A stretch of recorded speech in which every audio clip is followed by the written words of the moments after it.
Mr. President, I'm here to give my weekly Time to Wake Up speech. It is occurring on a day when the President has signed an executive order that purports to be an effort to undo a good deal of the work that the American government has done to address climate change. I have to say that it's a little bit hard to take this executive order very seriously. When the President is in trouble, which seems to be an everyday experience for him right now, the White House staff seem to entertain him and distract him by putting on these amateur theatricals in which they can give him a nice big folder that he can make a big signature on with a flourish and feel like he's doing something significant when in fact these little entertainments create little effect and mostly just confusion. The administrative agencies that he's purporting to direct to stop taking action on climate change have a couple of differences from this particular Oval Office. One is that they're obliged to follow the law and will be held to the law. The second is that under the Administrative Procedures Act, they have to follow real facts. They don't get to make up alternative facts in the fever swamp of the Breitbart imagination, at least not for long, because their record can be reviewed by courts. And finally, they can't make decisions that are, to use the standard of administrative law, arbitrary and capricious. Well, this is an Oval Office that lives by arbitrary and capricious, but administrative agencies don't get to follow it there without having their rulings thrown out by courts. So ultimately, this is going to come down to lawyers and to courts. And lawyers and courts are actually pretty good places for addressing climate change seriously, because it's really hard for the lies that are at the heart of climate denial to withstand cross-examination and to stand up to the obligation of witnesses to actually testify truthfully and under oath in court proceedings or even in administrative proceedings. The inconsistencies of people's statements and behavior can be brought out through cross-examination, which has been described as the greatest engine for the discovery of truth ever invented. Discovery means that litigants get access to documents on the other side, and it also means that the court has a chance to look into conflicts of interest. Administrator Pruitt, thanks to the backing of the fossil fuel industry, which is well on its way to trying to turn America into a banana republic for its interests, actually got through the Senate without ever having to disclose who funded his dark money operation. That alone is a kind of preposterous statement, but it's true, because the Senate majority wouldn't insist that those questions be answered, because they were so all-fired eager to shove this fossil fuel tool into the administrator's seat at EPA. Those questions never got answered. Well, once there's a case that's been brought against him in which he has to decide whether or not to recuse himself, and that decision then gets reviewed by a court, guess what? A court gets to have those questions answered. So there's going to be a lot more that gets discovered as this all goes forward. The President, with the executive order today, has made himself ridiculous, which is no great achievement given his recent record. He's made his administration ridiculous, which is unfortunate but not unexpected given the climate-denying crowd that has been given positions of responsibility in this administration. Unfortunately, he has also made the United States of America ridiculous, at least until the checks and balances of government set aright the forces unleashed by this ridiculous executive order. So let's go on to something that's a little bit more fact-based and serious. I take climate trips to various places. I went to Ohio back in 2015, and there I met two remarkable and very cool people, Ellen Mosley Thompson and her husband Lonnie Thompson.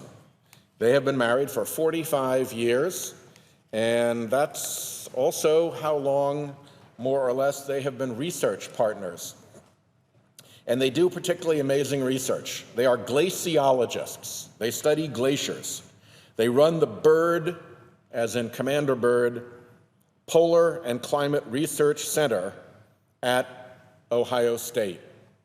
They have spent years and years, decades after decades, studying the world's glaciers, leading expeditions to the far corners of the world, to incredible places, to the North Pole, to the South Pole, to the Greenland ice cap, to the high mountains of Peru, to glaciers in faraway China. They gave me this on my visit. This is a little piece of a plant. You can look closely at it, and you can see the little sticks and leaves that are in it.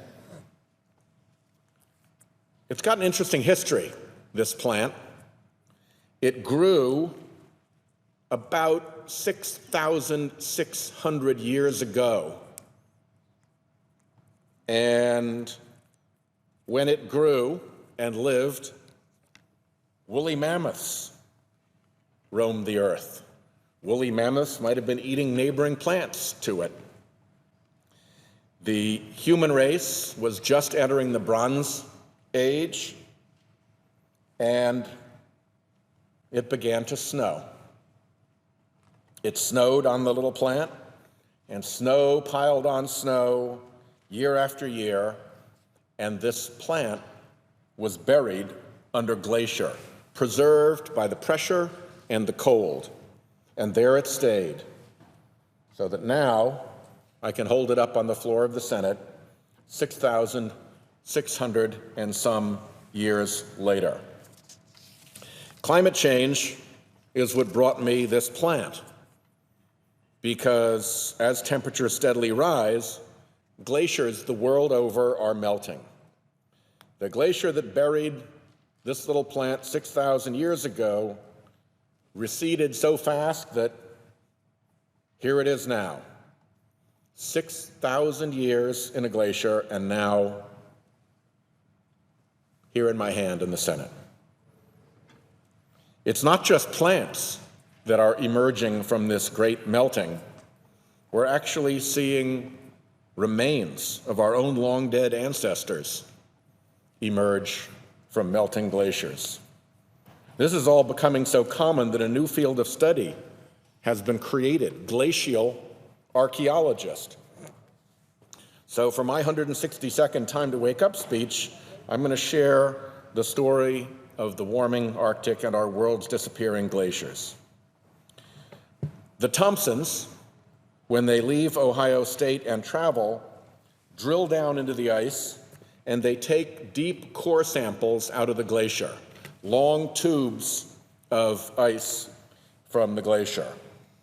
For Ellen and Lonnie, that means long trips and some challenging logistics at making sure that that packed down ice and snow containing hundreds of thousands of years of accumulated snow and ice doesn't melt along the way back to their lab at Ohio State. Because in those hundreds of thousands of years of accumulated snow and ice are hundreds of thousands of years of data. I remember going to visit them. They store the core samples from these glaciers around the world in a huge walk-in freezer. It's like a library with metal shelving, except instead of having books on the shelves, it has these tubes. And they're marked as to where they were drilled out, and you can pull the tubes off the shelf and take them to a viewer where they have a light underneath it, and you can look at the light coming up through it. You can see bubbles in the glass that capture the atmosphere from thousands of years ago, and you can draw the air out of those ancient bubbles and learn what the atmosphere was like back then. There was a line through the core that they showed me, and I asked them, what's this line in the core? And they said, well, that was a really bad sandstorm. It's actually written about in ancient Egyptian hieroglyphs. And we can connect the timing of those ancient Egyptian hieroglyphs talking about this terrific sandstorm and going back through time, the date, and we know that this dark line in the core reflects that big storm that ancient Egyptians wrote about thousands and thousands and thousands of years ago. There are other researchers doing similar things. France and Italy have researchers creating a separate ice core repository, and they've dubbed their project Protecting Ice Memory. Their bunker for these cores is going to be 33 feet under Antarctica's surface, where they hope to be able to keep the cores cold for posterity. Because given the rate of climate change, these carefully preserved, packed away, and frozen ice core samples are probably going to be the last record that we have of all the information that was left in and lost in melting glaciers. This is Grinnell Glacier in Montana, in what is now called Glacier National Park.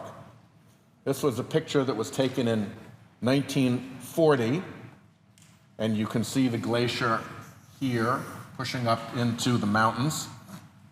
Now you see the glacier here. If it's not clear, all of this is not glacier, it's lake, it's water.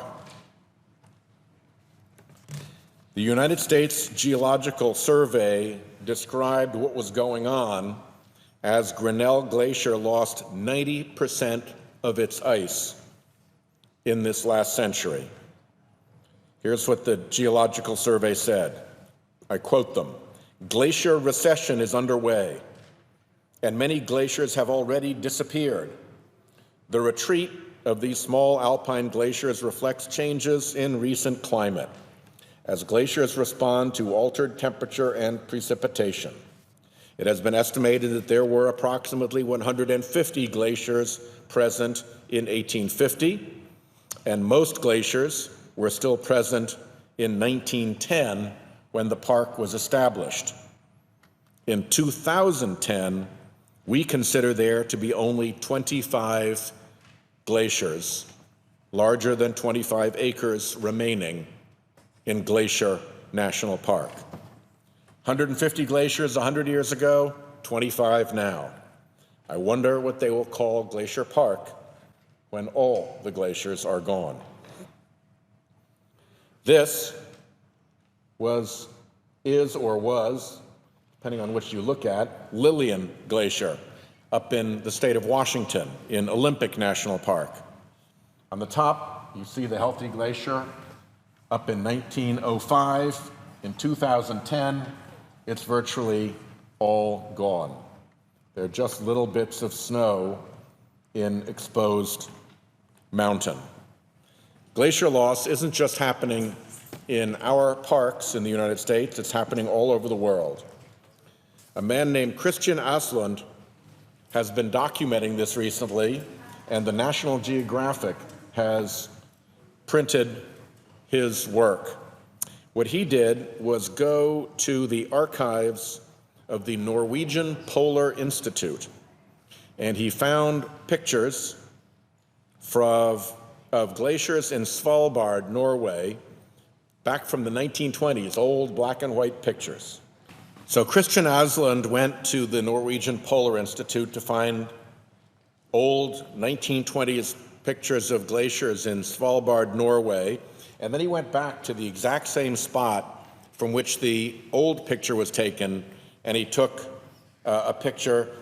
Most of these are from 2003, so some time has gone by since he took the picture, and the situation has actually gotten worse. So you see here that these two mountaintops that are sticking above this glacier are these two mountaintops right there. But of course, the glacier is no longer there. You just see a bit of snow back there behind the shore.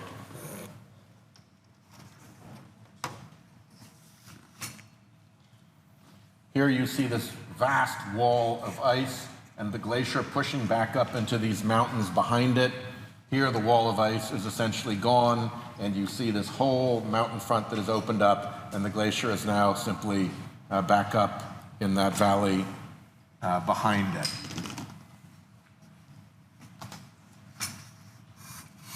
And you can see the glacier here from the 1920s filling up this valley. And just the streams coming off the base of it down there. And here you see the glacier is completely gone. The rock is exposed. There's a lake at the bottom. And you have to actually look over the top of the mountains and to this faraway peak to even see any snow in the photograph. It's the same story elsewhere in the Arctic. The Greenland Ice Sheet is the world's second largest glacier landmass. A study last year from the journal Science Advances found that we might have underestimated the current rate of mass loss of the Greenland Ice Sheet by about 20 billion tons per year. As Science magazine recently highlighted, the accelerating surface melt of ice and snow off the Greenland Ice Sheet since 2011 has doubled Greenland's contribution to global sea level rise, a phenomenon that the presiding officer sees and hears about in his home state of Florida all the time. All told, the melting Greenland ice sheet holds the equivalent of more than 23 feet of sea level rise in its ice. That would be a lot in Miami. That would be a lot in Providence. That would change the map of the United States of America. Why are these glaciers changing and shrinking? Obviously, because the Earth is warming and ice melts. Over the last 150 years, industrial activities of modern civilization have caused the burning of fossil fuels like coal and oil, and their emissions have increased the concentration of greenhouse gases in the atmosphere, and we've known since Abraham Lincoln was president that that traps heat in the atmosphere, warming the planet. What we're learning more and more is how much the warming of the planet accelerates at the poles. The distribution of the warming is not even across the Earth. Things are warming much faster at the poles. The Norwegian Polar Institute found that the rate of warming in the Arctic is about twice as high as the global average. For one thing, when snow and ice melt, they can expose darker surfaces underneath, whether it's water or earth or rock. And a darker surface will absorb more solar energy than reflective snow and ice, and that warms the region even faster. So climate change has this compounding effect in the high latitudes. Temperatures in the Arctic were the highest in recorded history for the period between December 2016 and February 2017. The World Meteorological Organization noted that, and I quote them here, at least 3 times so far this winter, the Arctic has witnessed the polar equivalent of a heat wave. What this means in layman's terms is that when the ice in the Arctic should have been freezing in the deep midwinter, it was actually melting. And more warming and more melting means more sea level rise. Last year, researchers published in Nature an updated estimate of global sea level rise as this phenomenon accelerates. The prediction is not pretty. This new study doubles the previous estimate, putting global sea level rise over 6 feet by the end of this century. This led to the January NOAA report that I discussed last week, which updated global sea level rise region-specific assessments for our U.S. coastline. The report raised the previous upper range or extreme scenario for average global sea level rise in the year 2100 by 20 inches to a total of 8.2 feet. NOAA and its partners' findings were particularly harsh for the western Gulf of Mexico, the backside of Florida, if you will, and the northeast Atlantic coast. That's Virginia through Maine, including my home state of Rhode Island. Coastal managers like Rhode Island's Coastal Resources Management Council, or CRMC, are taking these new estimates very seriously and incorporating the high scenario into their planning, with the local high scenario now projected for Rhode Island by our CRMC at between 9 and 12 vertical feet of sea level rise. And of course, when you go up 9 feet or 12 feet, you go back many hundreds of feet in many places.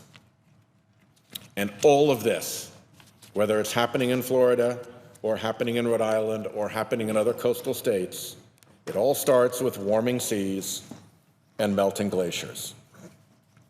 When National Geographic caught up with Asplund a few weeks ago, he said something striking. What's happening in the Arctic is spreading around the whole globe. These pictures that he had taken, 14 years ago now, back in 2003, were just the beginning. Kiribati, an island nation, has to face the real consequences of climate change and sea level rise. It is preparing to become a modern-day Atlantis, lost forever to the waves. Asplund describes a meeting with Kiribati's president. Quote, he knows climate change is just a fact.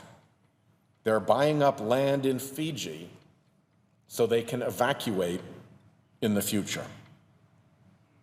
I'll end with one final quote from Mr. Asplund. When asked about the devastating effects of climate change that he had seen firsthand, he responded, "It is the biggest challenge we face, and we must act now before it's too late." Mr. President, do one man's photographs stand any chance against the massive deception apparatus orchestrated by the fossil fuel industry, when they can call in a president of the United States for as ridiculous and preposterous an executive order as he signed today? It's hard to know.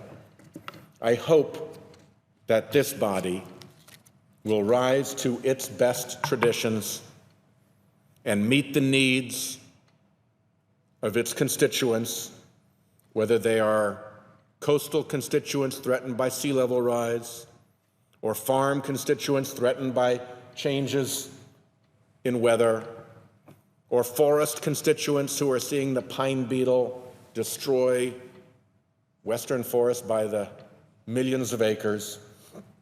I hope that we wake up before it becomes too late.